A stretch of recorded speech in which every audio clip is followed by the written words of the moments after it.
Let's talk to Gareth Davis, MP, Shadow Exchequer Secretary to the Treasury. Gareth, very good morning to you. Hi, Mike. Thank you very much indeed for joining us. We just saw some migrants crossing from France now. I mean, it's hard to believe that so soon after the tragedy of yesterday that there's yet more boats coming. It seems like a completely and utterly unfixable problem, this, doesn't it? Well, first of all, it is absolutely a tragedy what happened yesterday in the Channel. It's one of several that have happened, as you know, over the last few years. Yeah. And I hold the gangs responsible for this. They're exploiting these people. They're taking their life savings and they're putting them on these boats. That's why in government we had a deterrent policy ready to go in place that Labour have now abandoned.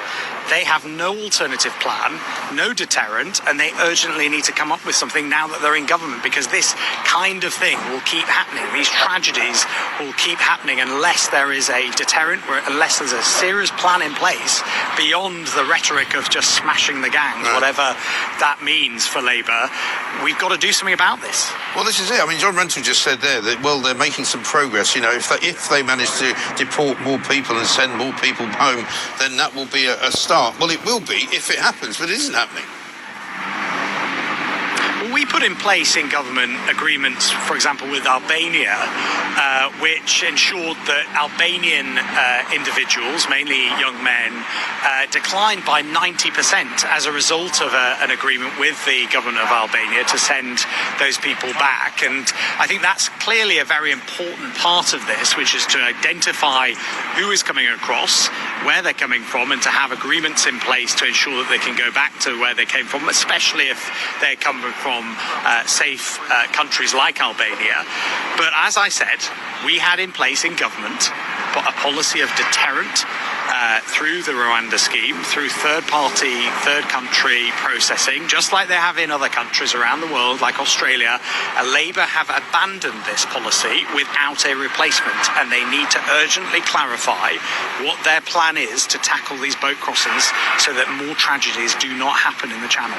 Let's talk about Rachel Reeves. I mean, she said this week that pensioners basically can afford a winter fuel cut because prices of energy are not as high as they were last year, and that their pension is worth £900 more than it was last year.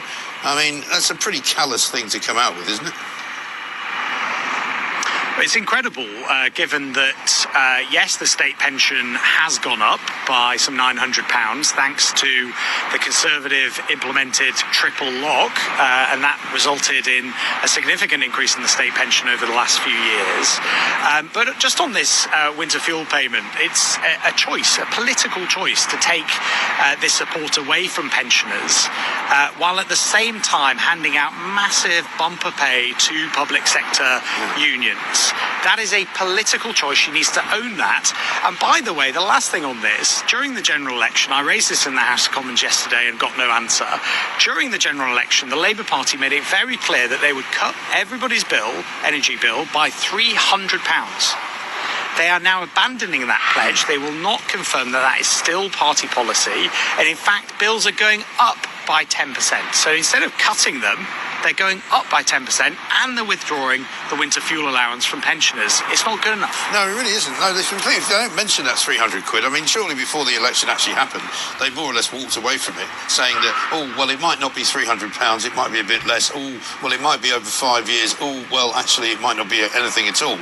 And we still don't really know what the Great British Energy Corporation business is all about. I mean, I don't know whether they formed it. I don't know whether they've appointed anybody to run it. I don't know what it's supposed to be doing. Meanwhile, we've got Ed Miliband coming out saying that we've got this great new plan to build a load of wind farms off the coast of North Yorkshire. But according to a piece this morning in the Telegraph, it's going to cost us all about £150 extra. Well, you're right to point out GB Energy, which is their flagship energy policy. In terms of where that's at, they're going to try and legislate for that this week and get that through the House of Commons. But let's be clear what this is. This is a state-run energy company that produces no energy. By the way, at a time when they are saying that there's this fictitious black hole in the public finances, they're going to spend £8.5 billion on it. Right. So which is it? You know, either the public finances are strained or they're not, in which case if they are, why spend such a significant amount of taxpayer money on an organisation that will produce no energy and will not lower bills at a time when they've abandoned their commitment to cut energy bills by £300? I just don't get it. Well, everything they seem to be doing involves hiring more people as well. It seems to me that they're kind of packing the super state. We just heard from John Rentoul there again that, you know, they lost one civil servant they put in place because of his donation that he made to the party Ian Caulfield. But they seem to be creating more quangos. They seem to be creating more sort of work for, you know, people who do that sort of thing. Nobody really knows who they are because nobody knows what the qualifications are for running such organisations.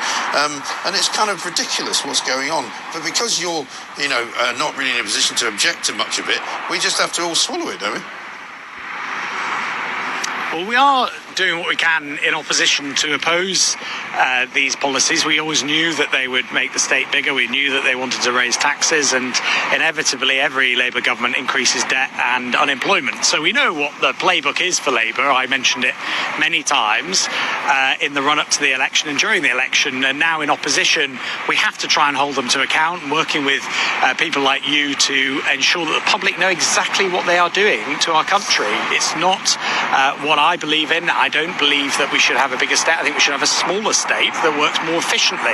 Classic example, giving bumper pay rises to public sector unions without asking for anything in return. No productivity requirements, no increases in productivity in terms of public sector departments, none of that. It's all just blank checks, and it's not good enough. The public are getting very alive to this. We see that in the poll ratings. We see that in Keir Starmer's approval ratings. Long may that continue on the road to the next election. I think this is going to be a one-term Labour government if they keep going the way they are. Yeah, well, I mean, people are starting to cool talk the official opposition at the moment, so it's time for you